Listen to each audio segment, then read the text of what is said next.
Hey everyone, and welcome to another deep dive with us. Today we're going to unlock some of the secrets behind 4 fascinating English expressions. Ooh, I like secrets. You'll get to know 2 idioms. Those colorful phrases that can sometimes make English a bit puzzling. Exactly, and 2 vocabulary words that'll definitely add some extra flair to your conversations. Ready to boost your English fluency and understanding. I'm ready. Let's go. Okay, so let's crack open our first time capsule, shall we? The idiom beat around the bush. It's something we've all experienced. Oh, for sure. Maybe it's a friend who takes forever to get to the point of their story. Oof, yes. Or a coworker who just dances around a sensitive topic. Essentially, it means avoiding the main issue, but where does this expression come from? Well, believe it or not, it actually comes from English hunting traditions. English hunting traditions. Yeah. Hunters would literally beat around bushes to flesh out birds hiding within. Ah, so the birds are like the hidden topic, and we're trying to flush it out into the open. That makes total sense. The source even suggests picturing someone circling a bush without actually going in, just like they're avoiding the heart of the matter. That's a helpful visual. And, when you think about it, beating around the bush can sometimes be more than just avoiding a topic. It can be linked to deeper psychological reasons like a fear of confrontation or a desire to protect someone's feelings. Oh, that's a fascinating point. So sometimes it might be a deliberate strategy, not just a random rambling. Exactly. It adds a whole new layer to the expression, doesn't it? Ah. Now, if you want to be more direct in your communication, there are always synonyms you can use instead, like evade, prevaricate, or dodge. Prevaricate. Now, there's a word you don't hear every day. Right. I should try and work that one into my vocabulary. Okay, on to our next idiom one that takes us back to the days of horse-drawn carriages. Hold your horses. I love this one. I feel like this one's pretty self-explanatory. It is, in a way. It's essentially a call for patience, urging someone to wait or slow down. Hmm. And as you mentioned, it originates from a time when horses were a primary mode of transportation. Right. Imagine trying to control a team of eager horses. Oh my God. Hold your horses was a very literal command. I can just picture someone pulling back on those reins. Our source suggests that as a visual memory aid, the reins representing restraint. But isn't hold your horses sometimes used in a more lighthearted or even sarcastic way? Yeah. Like when someone is being overly cautious about something? Absolutely. Yeah. It can definitely be used to gently tease someone or inject a bit of humor into a situation. And of course, there are more straightforward ways to express patience, like wait, be patient, or pause. But where's the fun in that? Right. Idioms add so much personality to language.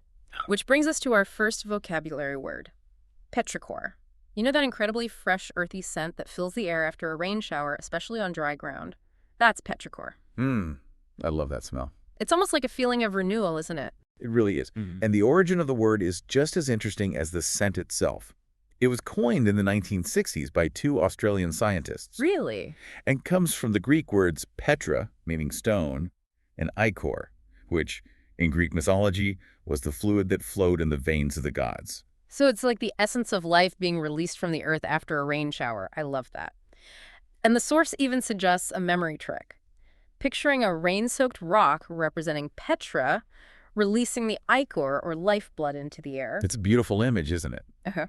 And while petrichor doesn't have a direct synonym, you can always describe it as an earthy scent or rain scent. But those terms don't quite capture the magic of the word petrichor, do they? No, they don't. Petrichor has such a unique evocative quality. Speaking of evocative words, let's move on to our final word for this deep dive. Elucidate. This one simply means to make something clear or explain it in detail. But as with everything we've discussed today, there's more to it than meets the eye. There is. Elucidate comes from the Latin elucidare, a combination of e meaning out and lucid meaning clear. So you're essentially bringing something out of the darkness and into the light, making it understandable. That's a really helpful way to think about it. It's like turning on a light bulb in a dark room. Exactly. Suddenly everything is illuminated. The source suggests a memory tool. Think of a teacher explaining a complex topic to their students. Or, of course, we could always just use synonyms like clarify, explain, or expound. But I think elucidate just has a certain ring to it, don't you think? I completely agree. It adds a level of sophistication and precision to your language. So we've covered 2 idioms and 2 vocabulary words. But before we move on to some real-world examples, I'm curious, what are your initial thoughts? Have any of these expressions stood out to you so far? Oh, they really have. Hmm. It's amazing how these expressions, whether it's an idiom rooted in history or a word with a fascinating etymology, can add so much depth and richness to our communication. Absolutely. So let's have some fun and imagine how we might use these expressions in everyday situations. Say you're at work and there's a big project everyone's buzzing about, but your manager is being super vague about the details. Oh, that's a prime example of beating around the bush. You could say, no need to beat around the bush, just give it to us straight. What's the scoop on this project? Perfect. Or maybe you're planning a surprise party for a friend and someone keeps trying to fish for information. That's where hold your horses comes Sure. in handy. You can say, with a playful wink, hold your horses. You'll find out soon enough. Just trust me on this one. I love it. Okay, here's one. Imagine you're walking home after a downpour and you want to describe that amazing smell to someone. Instead of just saying, it smells nice out here, Mm. you could say, wow, the Petrichor is incredible after that rain. Yeah. Doesn't that just paint a more vivid picture? It totally does. You'd sound like a poet. Okay, last scenario. Let's say you're trying to explain a complicated idea from a book you've been reading. Instead of struggling to summarize, you could say, let me try to elucidate this concept for you. It sounds so much more confident and articulate, wouldn't you agree? Yes, and it shows that you really understand the material. I think these examples really highlight how idioms and interesting vocabulary can make your English more colorful and engaging. It's Yeah. like adding spices to a dish a little bit. It goes a long way. I couldn't agree more. And, mastering these nuances can be particularly helpful for those learning English. It's not just about understanding the literal meaning of words, but also grasping the cultural context in which they're used. That's such an important point. It's about connecting with the language on a deeper level. But I want to shift gears a little bit. We've explored the history, the psychology, and even the potential humor behind these expressions. But what really fascinates me is the emotional impact they can have. Oh, I like where you're going with this. Tell me more. Well, for instance, the word petrichor, it's not just a scientific term for the smell of rain. It evokes a sense of nostalgia, tranquility, even a feeling of connection to nature. It's almost like a shared human experience. You're so right. And think about hold your horses. It speaks to our universal need for patience, for restraint. We all experience moments when we need to rein ourselves in both literally and figuratively. Exactly. These expressions tap into something deeper than just language. They connect us to shared emotions and experiences. And that's what makes language so powerful, wouldn't you say? Without a doubt, language is the bridge that connects us to each other, to history, to emotions, and even to the natural world.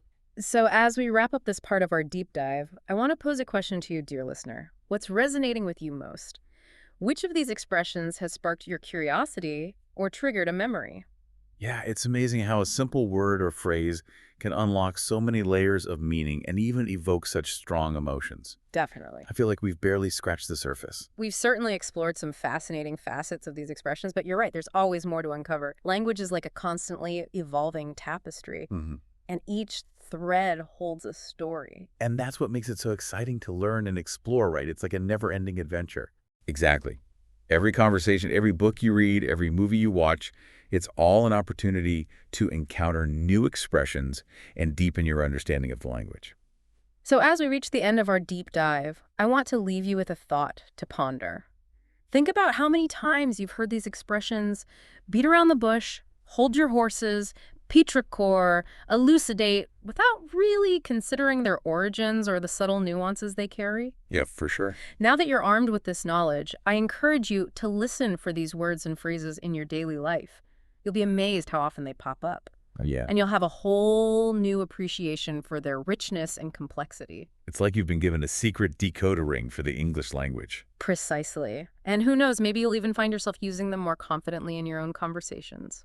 Well, that brings us to the end of another deep dive. We hope you've enjoyed exploring these fascinating English expressions with us.